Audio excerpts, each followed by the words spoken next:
Train hijack के बाद बलूचिस्तान पूरी दुनिया में इस वक्त चर्चा में है और बलोच लिबरेशन आर्मी यानी कि बीएलए पर नए सिरे से बहस छिड़ गई है। इस बीच बलोच लिबरेशन आर्मी ने ऑपरेशन दारा-ए-बलोन का जिक्र कर दिया।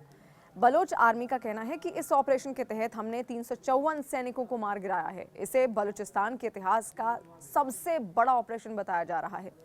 अब दारा-ए-बलोन नाम का ये ऑपरेशन है क्या, ये भी आप जानिए। ऑपरेशन दारा-ए-बलोन का नाम आते ही ये शुरू हो गया कि आखिर ये चीज़ क्या है, ये किस तरीके का ऑपरेशन है, बलोच लिबरेशन आर्मी इसका जिक्र क्यों कर रही है। तो आइए सबसे पहले इसी के बारे में हम आपको विस्तार से बताते हैं। ऑपरेशन दारा-ए-बलोन बलोच लिबरेशन आर्मी द्वारा बलूचिस्तान पाकिस्तान में चलाया गया एक सशस्त्र अभियान है। ये ऑपरेशन पाकिस्तानी सेना के कथित अत्याचारों और बलूचिस्तान पर जबरन कब्जे के खिलाफ एक जवाबी कार्रवाई के रूप में शुरू किया गया था। बलोच लिबरेशन आर्मी का यह दावा है कि इस ऑपरेशन में उन्होंने 354 पाकिस्तानी सैनिकों को मार गिराया, जिससे वो बलूचिस्तान के इतिहास का सबसे बड़ा ऑपरेशन भी बताते हैं। इस अभियान के तहत बीएलए ने कई हमले किए जिसमें ट्रेन हाईजैकिंग, इसके अलावा विभिन्न स्थानों पर पाकिस्तानी सैनिकों पर हमले शामिल थे। ऑपरेशन को 2 चरणों में पूरा किया गया और बीएलए ने 18 मार्च 2025 को इसके सफल समापन की घोषणा कर दी। बीएलए का यह कहना है कि ये ऑपरेशन उनके क्षेत्र में हो रहे अपहरणों और लोगों के गायब होने के खिलाफ एक प्रतिक्रिया थी, जिसके लिए वो पाकिस्तान सेना को जिम्मेदार ठहराते हैं। बीएलए ने यह भी कहा कि इस तरह के ऑपरेशन भविष्य में भी जारी रहेंगे। उनका दावा है कि पाकिस्तानी सेना अपनी हार छुपाने के लिए झूठ बोल रही है। इस ऑपरेशन के दौरान बीएलए के 13 लड़ाकों के मारे जाने की भी खबर है, जिनमें से कुछ मजीद ब्रिगेड, फतेह स्क्वाड और स्पेशल टैक्टिकल ऑपरेशन स्क्वाड के सदस्य थे। हालांकि ये ध्यान रखना महत्वपूर्ण है कि ये जानकारी मुख्य रूप से बीएलए के दावों और कुछ समाचार रिपोर्टों पर ही आधारित है। पाकिस्तानी सेना और सरकार की ओर से इस ऑपरेशन के बारे में अलग दावे हो सकते हैं और स्वतंत्र स्रोतों से इसकी पुष्टि करना भी इस वक्त मुश्किल है। बलूचिस्तान में चल रहे संघर्ष के संदर्भ में ये ऑपरेशन क्षेत्र में लंबे समय से चली आ रही अशांति, स्वतंत्रता की मांग का हिस्सा माना जा सकता है।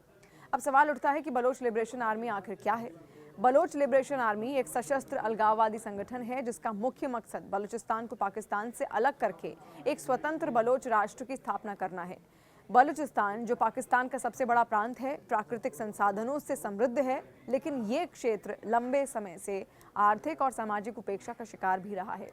बीएलए और अन्य बलोच राष्ट्रवादी समूहों का ये दावा रहा है कि पाकिस्तानी सरकार और सेना ने बलोच लोगों के साथ भेदभाव किया, उनके संसाधनों का शोषण किया है और उनकी सांस्कृतिक पहचान को दबाने की कोशिश की है। बलोच लिबरेशन आर्मी के 5 मुख्य मकसद अब क्या हैं, आप ये भी समझिए।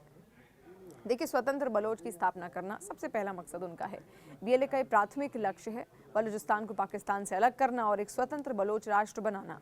उनका ये मानना है कि बलोच लोगों को अपनी स्वायत्तता और आत्मनिर्णय का अधिकार पूरी तरीके से है। इसके अलावा जो दूसरा मकसद है बीएलए का, प्राकृतिक संसाधनों पर नियंत्रण। बलूचिस्तान में प्राकृतिक गैस, तेल, खनिजों के विशाल भंडार हैं, लेकिन स्थानीय लोगों को इसका लाभ नहीं मिलता। बीएलए का ये कहना है कि पाकिस्तानी सरकार इन संसाधनों का शोषण कर रही है और बलोच लोगों को गरीबी में छोड़ देती है। वो इन संसाधनों पर स्थानीय नियंत्रण चाहते हैं। इसके अलावा मानवाधिकार उल्लंघन के खिलाफ भी उनकी लड़ाई है। बीएलए का ये दावा है कि पाकिस्तानी सेना और खुफिया एजेंसियां बलोच लोगों के खिलाफ बड़े पैमाने पर मानवाधिकार उल्लंघन करती आई हैं, जिसमें जबरन गायब करना, हत्याएं और उत्पीड़न शामिल है। वो इन अत्याचारों के खिलाफ लड़ने का दावा करते हैं। विदेशी प्रभाव का विरोध भी यहाँ पर देखने को मिला। बीएलए विशेष रूप से चीन पाकिस्तान आर्थिक गलियारे यानी कि सीपीईसी कॉरिडोर जैसे प्रोजेक्ट्स का विरोध करता आया है, जो बलूचिस्तान से होकर गुजरता है।